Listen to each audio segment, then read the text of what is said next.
We need to talk about the minister chef and the rest of the Gavanium villagers. Their deaths weren't directly shown on screen, but the evidence is almost impossible to ignore. The elder villager's final words, "The true leader dies with his village," echoed as we watched the fire spreading through the entire village. That line felt like a death sentence, not just for him, but for everyone who lived there. The flames consumed everything. And now let's talk about Zolphius and what kind of role he might play in Banban 9. Banban 8 completely changed how we look at him, because in the game, when Flumbo grabs us and leaps into the void, we don't fall into just any pit, we fall straight into the mouth of Zolphius. And that's when we see something no one expected. Inside of Zolphius is an entire Gavanium village, whole families, whole communities, all trapped inside him. It's like he isn't just a character. He's a living prison, hiding something massive from us. But that discovery leads to even bigger questions. How did the villagers end up inside Zolphius? And why is he the one carrying them within his body? To answer that, we have to rewind all the way back to Banban 0. In that game, we saw Banban lock Flumbo inside a closet, and later a case update revealed that the facility searched endlessly for Flumbo, but was never able to find him. Eventually, they declared him dead, but the real reason they couldn't locate him is far darker, because the people who actually knew the truth were thrown inside Zolphius by Syringin. From the very beginning, Zolphius wasn't just a mysterious shadow in the background. He was being used as a living container to hide the truth. And that explains why the Gavanium blobs we encountered in Banban 0 were later revealed to be the very same citizens we find trapped inside Zolphius in Banban 8. Anyone connected to Flumbo's disappearance, anyone who had knowledge of what really happened, was swallowed up and hidden inside him by Syringin. That's the real reason the facility felt so confident declaring Flumbo dead. It wasn't because they had proof, it was because every single witness was gone, erased from the surface and locked inside a place no one could ever reach. This also sheds light on why the elder Gavanium villager knew just how important Flumbo was. He understood that Flumbo wasn't just another failed experiment, he was the centerpiece of everything. That's why he gave us that VHS tape, the one that exposed Syringin's darkest secret and eventually led to his downfall. The villagers had been carrying truths that Syringin wanted buried forever, and Zolphius became the prison for those truths, forced to hold them within his body. But here's where things get really interesting, because for almost the entire series, Zolphius never speaks. He just watches in silence. Yet in Banban 3, there's one single moment where he finally breaks that silence. He says 3 words. Lo siento. For those who don't know, that's Spanish, and it means, I am sorry. But why would Zolphius, the most mysterious figure in the whole series, suddenly apologize to the player? And why in Spanish? We actually get more clues about this in Banban 6. In one of the child notes, there's a drawing of Zolphius staring at children. But here's the disturbing part. He's not angry, he's not threatening. He's crying. Actual tears streaming down his massive face, and right there on the same note, Miss Mason leaves a warning for the children. Do not talk to the face. It's crystal clear she's talking about Zolphius. Now this gives us 4 huge questions we still don't have answers for. First, why does Zolphius cry when he sees the children? Second, why did Miss Mason specifically warn them not to talk to him? What secret was she trying to keep hidden? Third, how does Zolphius even know where the children are? And fourth, why did he tell the player, I'm sorry, in the first place? And why in Spanish? That last detail might not be random at all. In Banban 6, when exploring the nanny's room, we discover a Spanish to English dictionary. It seems small at first, but when you connect the dots, it makes sense. The only character in the series who speaks Spanish is Zolphius. The nanny and Zolphius are likely connected somehow.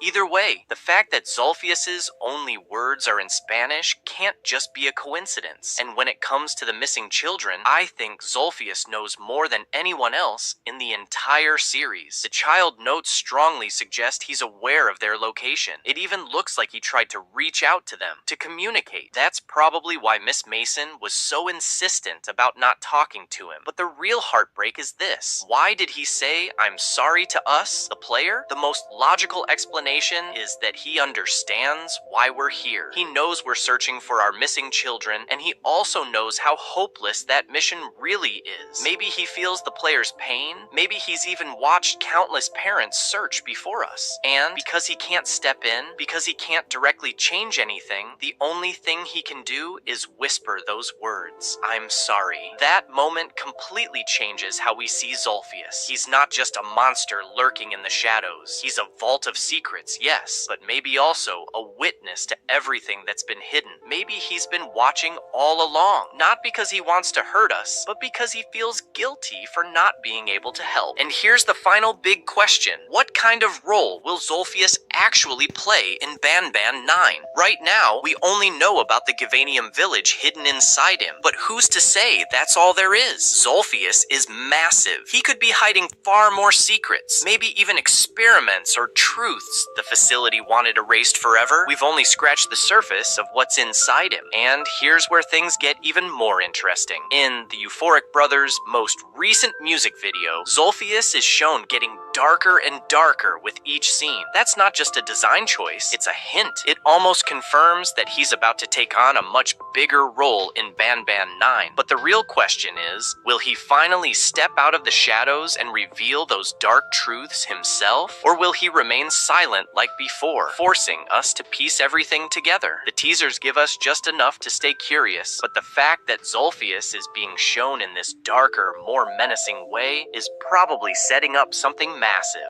Today I'm ranking every single Garden of Banban character, from the absolute weakest to the most overpowered, and from the dumbest to the smartest mastermind. Some of these rankings will shock you, and by the end, you'll see these characters in a way you've never thought of before. So let's start with dumbest characters. Let's start with the Gavanium villagers. As we all know, when Flumbo grabs the player and jumps into Zolfius's mouth, we discover an entire hidden village inside him. But here's the problem. Most of the Gavanium villagers are dumb, and this actually makes sense, because these villagers are the same Gavanium blobs we first saw way back in Banban 0. Banban himself even said those blobs were dumb, and even when they grew up, nothing really changed. Yes, the elder villager is smart and wise, but the majority of the villagers? Just clueless. Next up, the Gavanium citizens. In Banban 8, we see them everywhere. Guards, prisoners, entire groups spread throughout the village. But the truth is, most of them are dumb too. Almost all of them were completely manipulated by Syringan. Just look at the Gavanium guards, or the Gavanium prison. They followed Syringan's orders like he was a god, without asking a single question. And then, there's the makeshift doctor, obsessed with recreating Nabnalina, wasting all his time and resources in the dumbest way possible. Now, I'm not saying every single citizen is dumb. Some clearly have intelligence and critical thinking, but most of them were created in a way that kept them weak, obedient, and unable to think for themselves. And now, let's talk about Truffletooth. Now don't get mad at me for this one, because I know he's a fan favorite character. But in Banban 0, when we first meet Truffletooth, he's honestly one of the dumbest characters in the series. He's cute, sure, but he doesn't do much else. In Banban 8, we finally see him as part of the reclamation team, so maybe he's gotten smarter as he's grown up. But in Banban 0, no question about it, Truffletooth was just a dumb baby experiment and one of the weakest characters in the series at the time. Now let's move on to the experimental jesters. You probably remember them from Banban 6. These jesters look a lot like Bittergiggle, but with different colors, and that's because they're actually failed experiments of Bittergiggle, and honestly, it really shows. Some of them are seen talking to themselves, some just stand there doing absolutely nothing, and others even fight each other for no reason at all. They don't react to the player, they don't add much to the story, and it's almost like their brains just completely stopped working. After Banban 6, we've never seen them return in any other game, which makes it feel like they were just added for fun or as cameos, not as real story characters. And when you think about it, that makes them some of the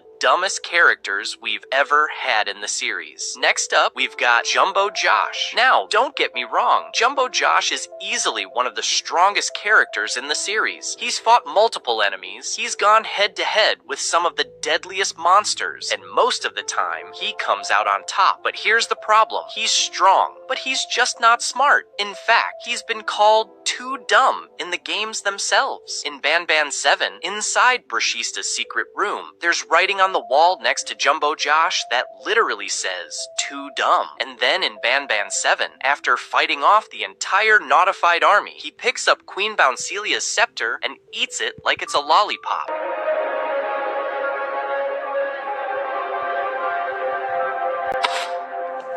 No! Don't eat it! Because of that, he ends up badly injured. That one moment proves exactly why he's one of the dumbest characters in the entire series. He's a powerhouse, no doubt about it, but brains? Not so much. And then we have Opila Bird. This one's a bit controversial because some fans think she's smart, while others say she's one of the dumbest characters of them all. To me, it's pretty clear. Opila Bird is more of a loving mother than a thinker. She takes care of her chicks, she protects them, but when it comes to actual intelligence, she's not winning any awards. In Ban 1, she's the very first character we ever meet. And what happens? The moment she sees danger near her chicks, she just blindly charges in. And let's not forget how easily the player tricks her into falling into the void.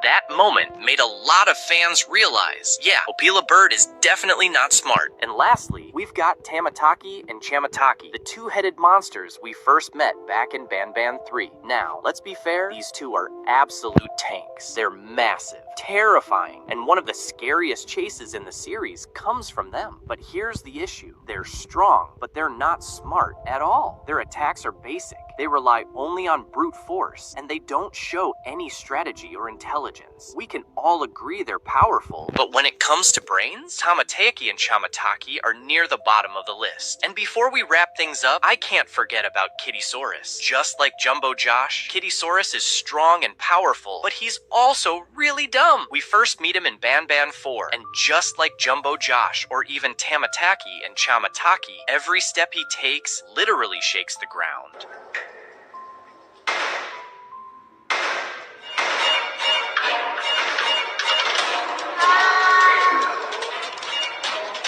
On the surface, he looks unstoppable, but when you look closer, he doesn't actually have much intelligence. The player is able to fool him way too easily, and that's the problem. He's scary, he's huge, but he doesn't think things through. That's why Kittysaurus also deserves a spot on the dumbest character list. And now, it's time to talk about the smartest characters, starting with Flumbo. When we first open the closet and meet Flumbo, his behavior feels weird. Who are you? Are you it? I thought 17 was the Seeker. Are you even playing with us?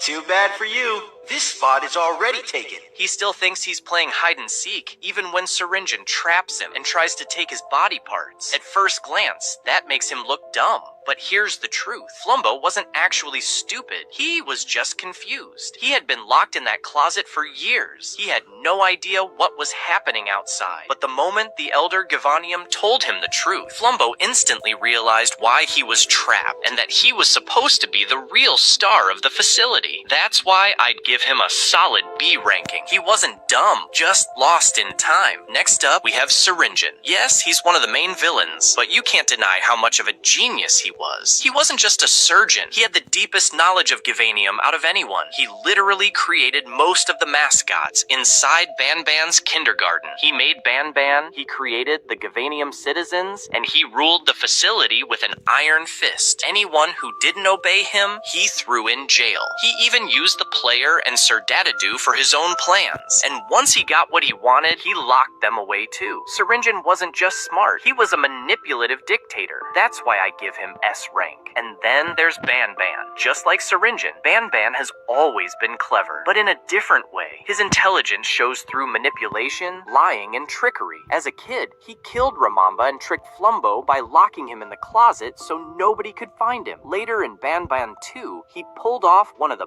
biggest manipulations in the series. He pretended to be human, convinced the player to open the door for him, and then betrayed us right after. Banban knows exactly how to use trust and lies to his advantage. And if you compare every kid version of the mascots, Banban stands out as one of the most cunning and dangerous. That's why I'd give him an A rank. He's not as genius as Syringin, but he's definitely smarter than most. And then we get to Stinger Flynn, who honestly might be one of the smartest characters in the entire series. In Banban 8, he looked small, almost harmless, but don't let that fool you. His intelligence has been confirmed again and again. Remember back in Banban 7, inside Brushista's secret room? On the immunity list board, right at the top, it literally said "too smart" next to Stinger Flynn's name. Even the facility workers knew he was different. Stinger Flynn's abilities go way beyond physical power. He has the terrifying skill to trap people inside his dream world, controlling what they see, hear, and experience. That kind of psychological power is on another level compared to other mascots. And let's not forget, during the chaos of Bring a Friend Day, when nearly everything went wrong, Stinger Flynn was the only one who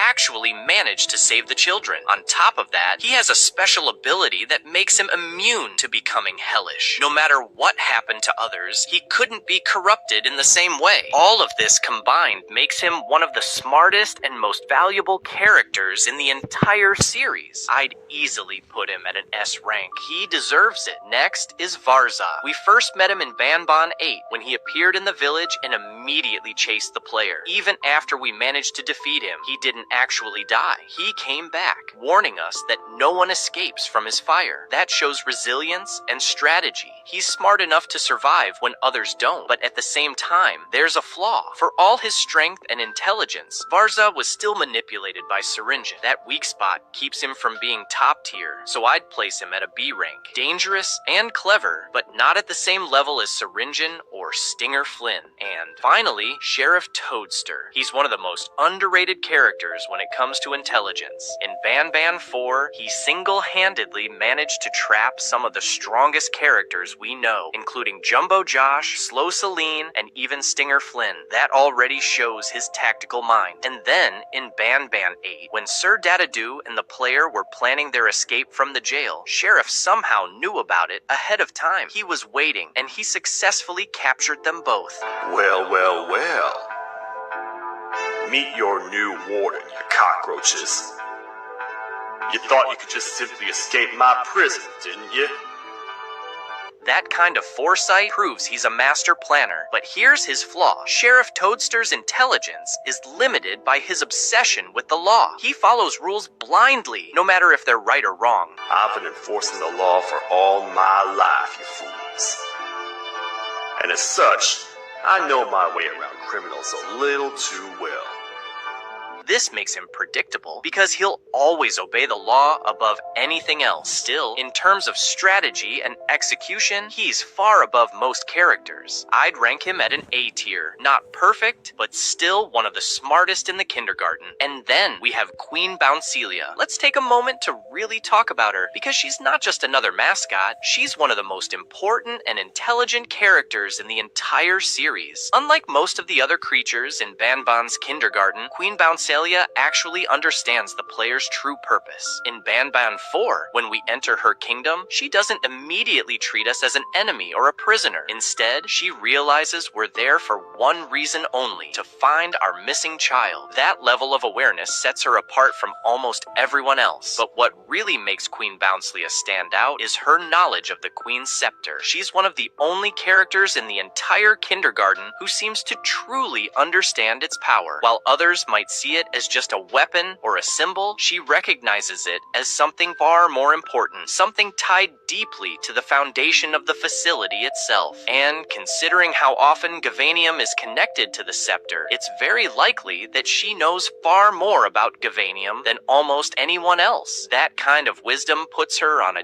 different level, which is why I give her a solid A rank for intelligence. Now, let's move to Sir Dadadoo. This guy is a perfect example of brains mixed with strategy. He single-handedly managed to build the entire Nautified army, controlling wave after wave of corrupted creatures. And not only that, he even stole the Queen's scepter for himself. That already shows how dangerous and calculating he is. But here's where his intelligence really shines. When he was captured and locked in a jail cell in Banban 8, instead of wasting his energy trying to fight or attack the player, he made a plan. He realized the player was his best chance at escaping, so he worked with us to make it happen. That kind of adaptability shows he's more than just brute strength. He's a thinker. Because of that, I also rank Sir Dadadoo at a solid A tier. Now let's talk about weakest characters. In Banban 8, while searching for the key card to activate the elevator, the player can find them scuttling around. These are all the babies of Clorenzo, and at first they might look a little intimidating. They chase the player, yes, but the truth is, they're not aggressive at all. They don't attack, they don't cause damage, and instead, they just act as moving obstacles that the player has to dodge. In fact, instead of being scary, most fans see them as kind of cute. That's exactly why they make the list. They simply don't have the strength to harm anyone. Next up is the Gavanium Abomination. Also from Banban 8, this one is a little tragic. After completing a puzzle, the makeshift doctor activates the suturing machine to awaken the creature. At first, the Abomination calls him Papa, almost like a newborn recognizing its parent, but the doctor immediately stabs it with scissors, killing it on the spot. It wakes up again, but once again, it's helpless and gets killed in the exact same brutal way. Papa?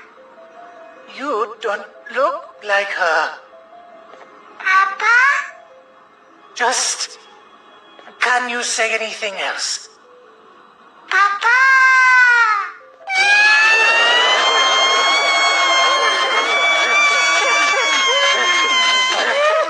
The reason it's so weak is simple. It had just gained consciousness. It had no arms, no legs, and no way to defend itself. It never even had a chance. And that's why it belongs on the weakest character list. And then, we have the Gavanium villagers. I've already talked about them in the dumbest characters video, but they're not just dumb, they're also weak. Back in Banban 0, when they were still Gavanium blobs, they were all thrown into Zolphius. Over time, they grew, built their village inside him, and even helped the player escape later. But outside of that, they never really did much. The elder villager may have had wisdom, but the majority were powerless. The same goes for the Gavanium citizens. In Banban 8's prison, we saw guards and prisoners trying to act tough, but in reality, they were fragile. Syringan could grab one with a single hand and brutally kill them.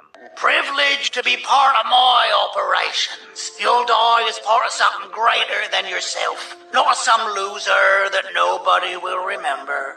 Those aren't the scissors. How many times will I have to teach the difference between hammers and scissors? You useless waste of resources. You think Gavanium grows on trees? You're getting repurposed. And let's not forget the makeshift doctor himself. He might have knowledge, but when Clorenzo dragged him away, he didn't stand a chance. Go grab my keycard from the back.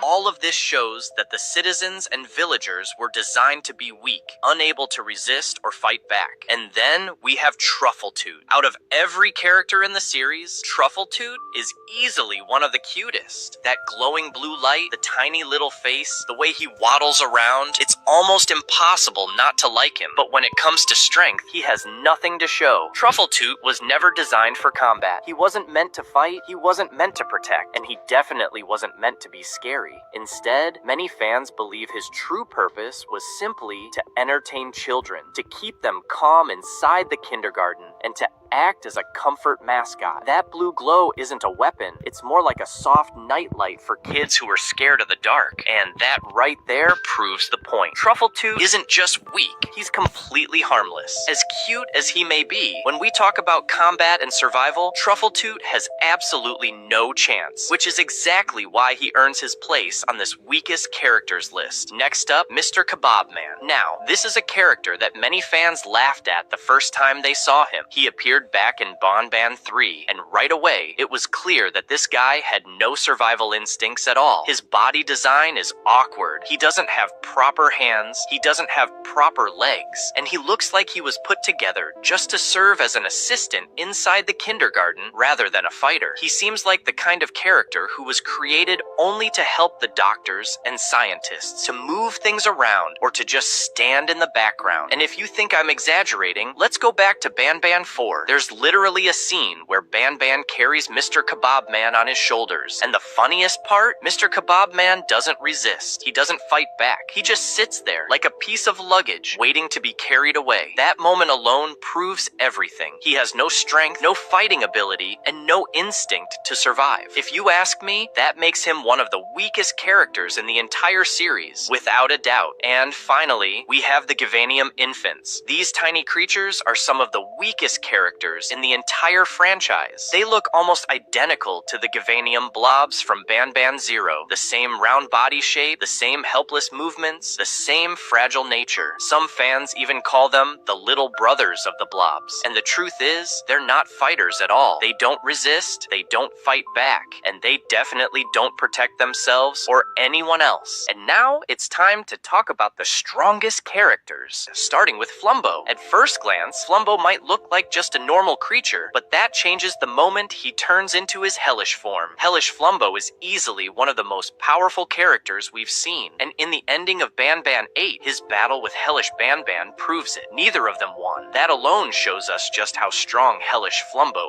is. He's not invincible, but his power is equal to Hellish Banban, and for that reason, I'd rank Flumbo a solid A on the strength tier list. Next, we have Stinger Flynn. Now, Stinger Flynn isn't just one of the smartest characters in the series, he's also one of the strongest. His unique ability allows him to resize his body, becoming larger and larger whenever he wants. We saw this back in Banban 3 when he expanded to giant size. But here's the problem. Bigger doesn't always mean stronger. Even though he grew into a giant, Stinger Flynn still ended up losing to Jumbo Josh. So while his resizing ability is impressive, it doesn't make him unbeatable. I'd also give him a solid A for strength, but not higher. Then we have Banban himself. From the very beginning, Banban has shown his strength and intelligence. As a child, he killed Ramamba all on his own. Later, when he enters his hellish form, his power becomes unstoppable. Just look at Banban 8's ending, where he literally killed Syringan with a single punch. That kind of raw power is terrifying, and it proves that Hellish Banban is on another level. Honestly, no matter how strong other characters are, Hellish Banban stands above most of them. For that reason, Banban deserves a solid S in terms of strength. Now let's move to Tamataki and Chamataki. This two-headed monster is easily one of the biggest characters in the entire series. Back in Banban 7, when they fell from the elevator, the impact was so heavy that it completely broke the elevator. And in Banban 3, when they dropped into the abyss, the force of their fall was enough to shake everything. But here's the thing. Size doesn't always equal skill. Tamataki and Chamataki mainly attack with their tongues, and while they're strong physically, they don't have the fighting techniques that characters like Banban or Flumbo do. So I'd place them at a solid B. Strong, yes, but not the strongest. Finally, let's talk about the mysterious monster teased in the Banban 9 trailer. There are already theories that this creature is actually a fusion between Banban and Flumbo. If that's true, then just imagine it. Two of the strongest characters combining into one. Both Hellish Banban and Hellish Flumbo were already evenly matched. If they merge, the result could easily be the single most powerful character in the series, maybe even stronger than anything we've seen before. While we don't know for sure, this theory alone makes this new monster one of the most hyped and potentially strongest beings in Banban history. And we can't forget Clorenzo. In Banban 8, Clorenzo showed just how terrifying he could be. Remember the moment he appeared in the doorway and dragged the makeshift doctor away? That was pure nightmare their fuel. Not only that, but during his chase sequence, objects flew everywhere, as if his sheer presence carried massive force. Clorenzo may not be on the same level as Hellish Banban or Flumbo, but he's easily powerful enough to rank at A tier when it comes to strength. And then we have Bitter Giggle. Now, in his normal form, he doesn't seem that strong. He's more of a background character, right? But don't let that fool you. When Bitter Giggle transforms into his hellish form, everything changes. In Banban 7, the first time we saw Hellish Bitter Giggle, he was completely unstoppable. His power level went way beyond what anyone expected, and the worst part, he was furious. If Sheriff Toadster hadn't stepped in, things could have gone really dark. That one moment proved just how powerful Bitter Giggle can be when he loses control. So, even though he isn't the most popular character, he's definitely one of the strongest when he's hellish. Next up is Nabnob, but not regular Nabnob. Let's be honest, normal Nabnob is weak. He's fast and creepy, but not really powerful. But Banban 6 changed everything. In the ending, Banban injects Gavanium into Nabnob's body, and the result was insane. Hellish Nabnob was born. Suddenly, he was bigger, stronger, and way more aggressive. He went straight into battle with Sir Dadadoo, one of the most dangerous and mysterious characters in the entire series. That alone proves how powerful Hellish Nabnob really is. And how could we forget about Kittysaurus? This is a character that doesn't appear too often, and a lot of fans overlook him, but you can't ignore Kittysaurus' size. He's massive, on par with Jumbo Josh. Back in Banban 4's ending, we saw Kittysaurus fight against Little B, and while we never found out who won, just the fact that he stood his ground shows he's not a character to underestimate. Some people think Kittysaurus is just a side character, but his true potential hasn't even been revealed yet. From what we've seen, it's clear he has the strength to take down serious threats when the time comes. But now, before we reveal the strongest of them all, let's do a quick recap. We've seen Flumbo in his hellish form, Banban in his hellish form, Bitter Giggle's hellish transformation,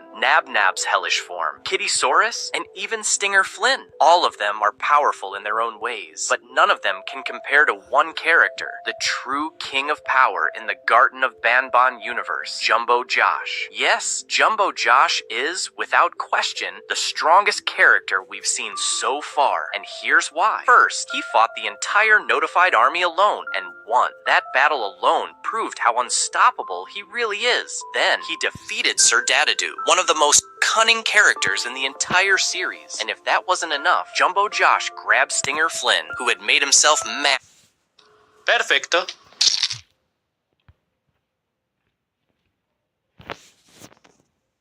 Technology, or manipulation. He doesn't need experiments or powers. His strength is raw, pure, and unmatched. And that's exactly what makes Jumbo Josh the strongest character in the entire Garden of Banban series. Call him Super Hellish Banban. But whatever name you use, one thing is clear. This isn't the Banban we once knew. Because of his exposure to extremely high levels of Gavanium, his mind is gone. He's completely lost all control. And now, he's nothing more than a brainless, unstoppable monster. We know from past lore that when a character is exposed to too much Gavanium, their intelligence drops dramatically, sometimes to zero. That's exactly what happened to Banban. He's no longer capable of reason, he's pure aggression. In Banban 9, he's almost guaranteed to be one of the biggest threats we'll face. Next, we need to talk about Varza. After the player killed Miss Mimicker in Banban 8, Varza appeared and gave us a chilling warning. He said, "Look at you with your stupid little ears. You think you're so perfect. You and your human friend, you're not better than any of us. I will be back. You can be sure of that. Nobody escapes my fire." That's not just random dialogue. That's foreshadowing. Varza all but promised that he'll return in the next game. And based on the way he spoke, it's clear his role will be about revenge. Banban 9 might be where he finally tries to settle the score with the player. Then we have Truffletooth. We know he's part of Syringen's reclamation team, but he didn't appear anywhere in Banban 8. That's suspicious. His absence almost feels intentional, like he's being saved for the next chapter. Back in Banban 0, Truffletooth was shown as a cute, friendly character, almost innocent compared to the others. But things have changed. changed. He's no longer the same Truffletoot we knew. Now that he's aligned with the Reclamation team, his entire purpose is to hunt down the player. That means the chances of him being friendly this time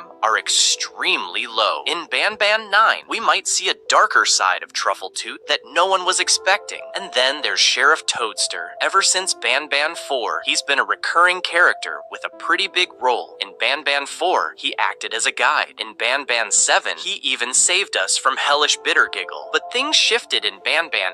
When we tried to escape from jail, Sheriff Toadster grew angry, clearly conflicted about our actions. And if you look at the Steam images for Ban 9, you can see him looking sad, most likely because he's lost so much. His friends, Queen Bouncelia, and even his sense of order. Of course, Sheriff Toadster will still appear in Ban 9, but I don't think he'll have the same importance he once did. The truth is, with every new game, the Euphoric Brothers continue adding more and more characters to the story. Each chapter introduces fresh faces, new designs, and mysterious figures that demand attention. And because of that, the roster has grown so large that it's no longer possible for every older character to keep playing a huge role. Some of the early fan favorites, who once carried the spotlight, have slowly been pushed into the background. It's not that they're gone for good, it's that the focus has shifted. Characters like Sheriff Toadster, who played critical parts in Ban 4 and Ban 7, are now facing this problem. In Ban 9,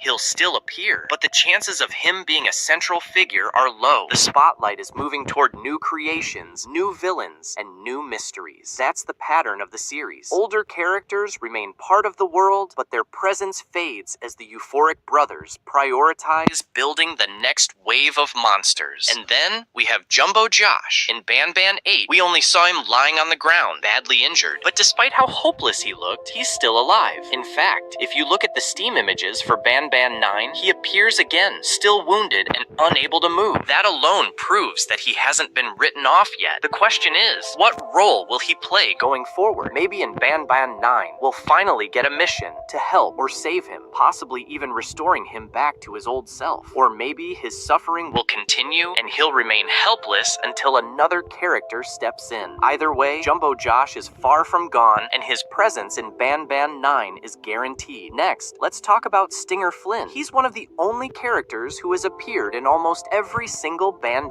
game. And by now, the dream sequences connected to him have practically become part of the series' DNA. Every chapter, we're pulled into his strange world, where his thoughts and regrets reveal more about the kindergarten than anything else. In Ban 8, though, we saw something new. Instead of his normal form, we were shown a smaller, baby-like version of Stinger Flynn with a strange black spot on his head that looked like an injury. That detail can't be ignored. It suggests that Stinger Flynn's dreams are changing, becoming darker and more twisted, and Ban 9 will almost certainly bring him back with another sequence that reveals even more secrets about the facility. And now, let's talk about what will happen in Ban 9.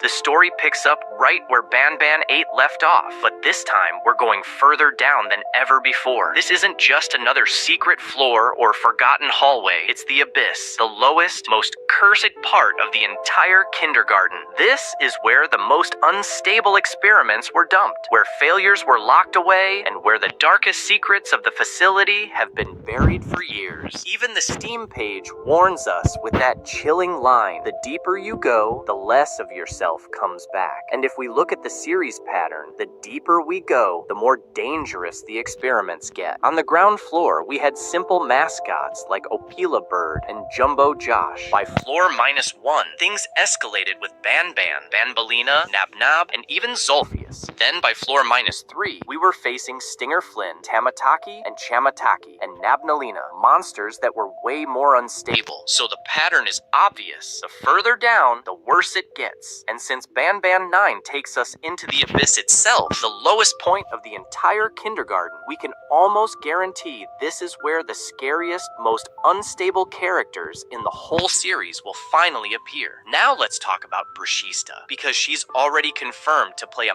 massive role in Ban Ban 9. At the very end of Ban Ban 8, we saw her tail sliding across the screen. And then, when Ban Ban 9's icon was revealed, Bruschista was right in the center. That's not a coincidence. That's the Euphoric brothers telling us straight up that she's the main focus of this chapter. The Abyss is her home. Just like Syringin ruled his tower, Bruschista seems to rule the Abyss. That means, at the start of Ban Ban 9, she'll likely guide the player, showing us how to move through the shadows, traps, and horrors that live down there. But don't think that makes her a friend. Bruschista has already warned us herself with that creepy line. You need me as much as I need you. Trust me. Now the rules change. That doesn't sound like loyalty. That sounds like betrayal waiting to happen. If history repeats itself, she'll probably help us for a while. But once her mission is done, she'll turn against us. Just like Syringin in Ban Ban 7, who guided us through the fight with the Notified Army before stabbing us in the back. Bruschista could be walking that exact same path. Ally first, monster later, and that's not all. The Abyss is going to be packed with enemies, both old and new. Characters like Sheriff Toadster are still alive, still angry, and probably waiting for revenge. But the real danger comes from what's new, especially the Abomination. After Ban Ban and Flumbo both fell into the Gavanium barrel, something horrifying was created. Fans believe the monster from the Ban Ban 9 teaser, the one everyone calls Super Hellish Ban Ban, isn't just Ban Ban. It could be a fusion of Ban Ban and Flumbo. And the wildest part? The Euphoric brothers themselves may have already confirmed it. In their most recent music video, the ending literally shows Ban Ban and Flumbo merging into one body. That's basically the Abomination theory in plain sight.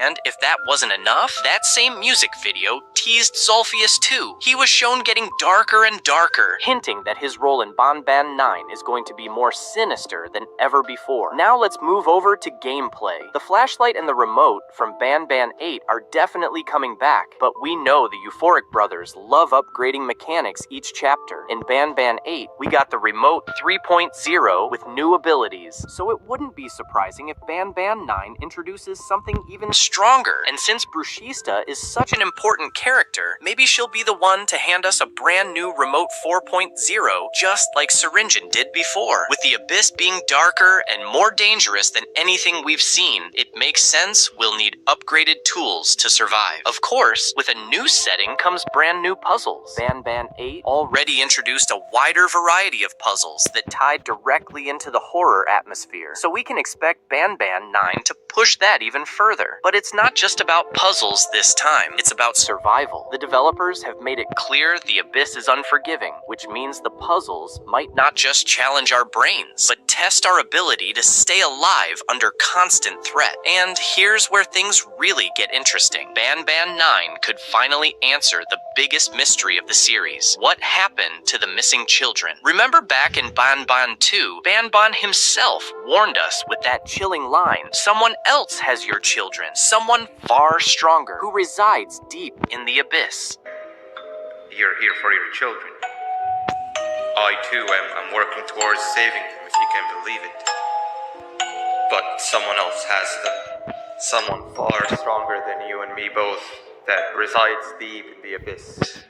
Well, Ban Ban 9 literally takes place in the Abyss. That means this is the chapter where we'll finally uncover the truth. But here's the problem. Ban Ban's warning also told us this villain is far stronger than anything we've faced before. That suggests we won't be able to defeat them alone. And who might step in to help? Possibly Bruschista. Her line, "You need me as much as I need you," could be a direct hint that she knows exactly where the children are, and she'll guide us there. Whether she betrays us after or not, her knowledge of the Abyss makes her the perfect bridge to this long-awaited reveal. And if that wasn't enough, the Ban Ban 9 Steam page drops another massive clue. It says, the truth behind Ban Ban's kindergarten is closer than ever. That means two things. First, the series is heading toward its endgame. The Euphoric brothers are no longer just teasing, they're flat out telling us the answers are coming soon. Second, it confirms we'll finally start to uncover the real secrets of the kindergarten itself. In Ban Ban 8, one of the VHS tapes revealed that Syringan was the reason behind Ban Ban's hellish transformation problem. That was our first real peek behind the curtain. In Ban Ban 9, we can expect those secrets to get even darker, finally showing us the true origins of the mascots, Gavanium, and maybe even the reason the kindergarten exists at all. Let's talk about Uni Balloony. What kind of role will they play in Ban Ban 9? In Ban Ban 8, we discovered a hidden room tied to Uni Balloony, along with her strange quote, "The bigger my belly, the bigger my hugs." At first, it doesn't sound like much, but if we follow the pattern of past games, this is a massive clue. Every time we've found a secret room linked to a character, that character has later been revealed as a member of the mutant family. This has happened too many times to be a coincidence. In Ban Ban 6, we stumbled across Sir Dadadoo's secret room, and not long after, he was confirmed as part of the mutant family. The same thing happened with Bruschista. Her secret room appeared first, and by the very next game's teasers and icons, she was confirmed as well. That means the secret room of Uni Balloony isn't just decoration, it's the Euphoric brothers planting the seeds for her reveal. And if the pattern holds, Uni Balloony is destined to be part of the mutant family. But here's the big question. Is she going to be an ally or a foe? At first glance, Uni Balloony looks almost harmless. Her name is silly, her design feels more like a side character made for laughs. And compared to monsters like Ban Ban or Syringan, she doesn't exactly scream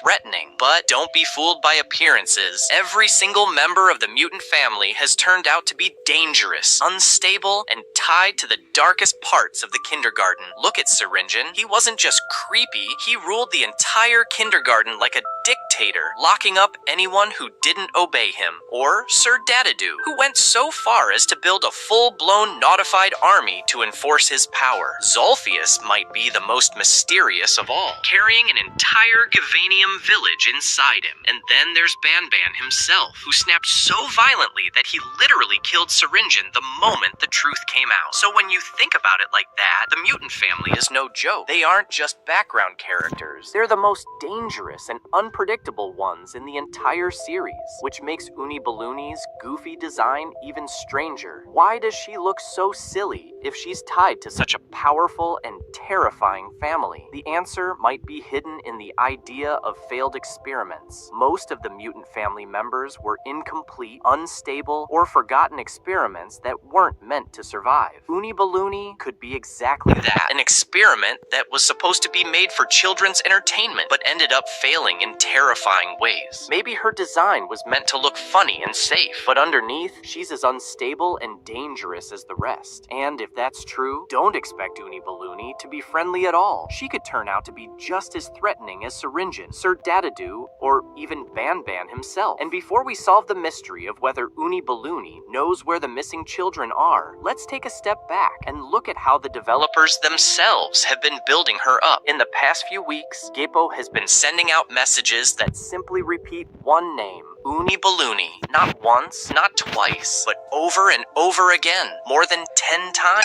At first it looked like a joke, but when you think about it, Euphoric brothers never tease a character this much unless they're planning something huge. It's their way of saying, pay attention, this character matters. And it's not just Geppo. On the official Ya salió. Creo que ya salió. ¿Pero dónde? No, se me olvidó comprar las croquetas. Ya te tocaba tu antiparasitario. Ya salió. ¿Pero dónde? A ver, amigos, dicen que ya salió, pero ¿dónde? Sara.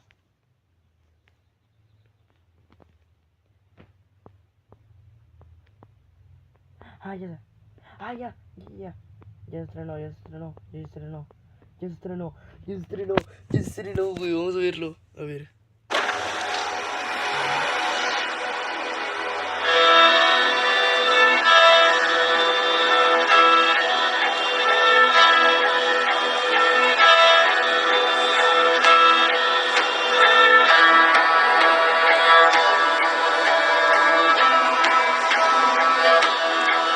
Son las imágenes.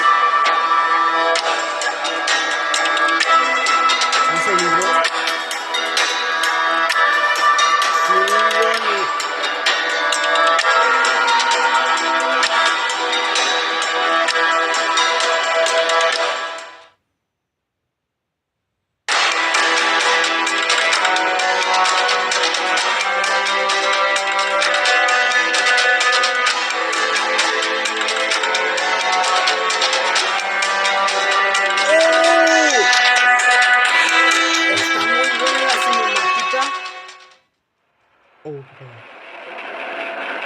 Nuevo personaje, ¿cómo lo sé?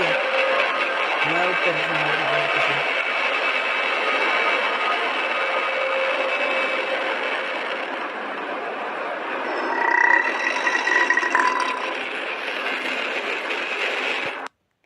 What? Min, por fin se presentó. Por fin salió Bruchita, güey.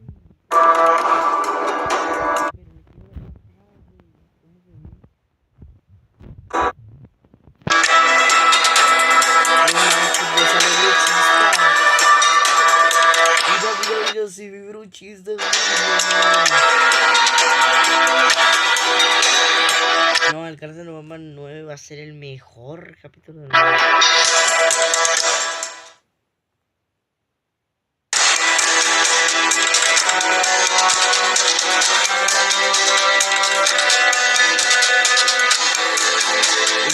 Mira, donde pone last ticket.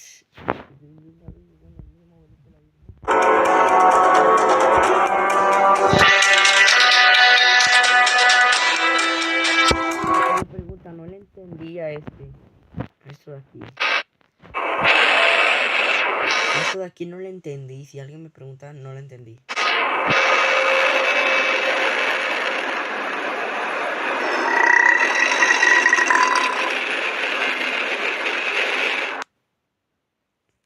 No será, a ver, el señor ese no será no será nosotros.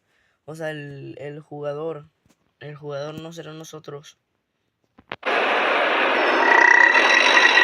No será nosotros, yo creo que es nosotros. A lo mejor soy yo ese personaje, güey, porque no hay otro humano ahí. Bueno, está buscando a su hijo. No será ese no será ese de las patas que haya pasado como unos 500,000 años. No, a lo mejor somos nosotros. El personaje ese, el player.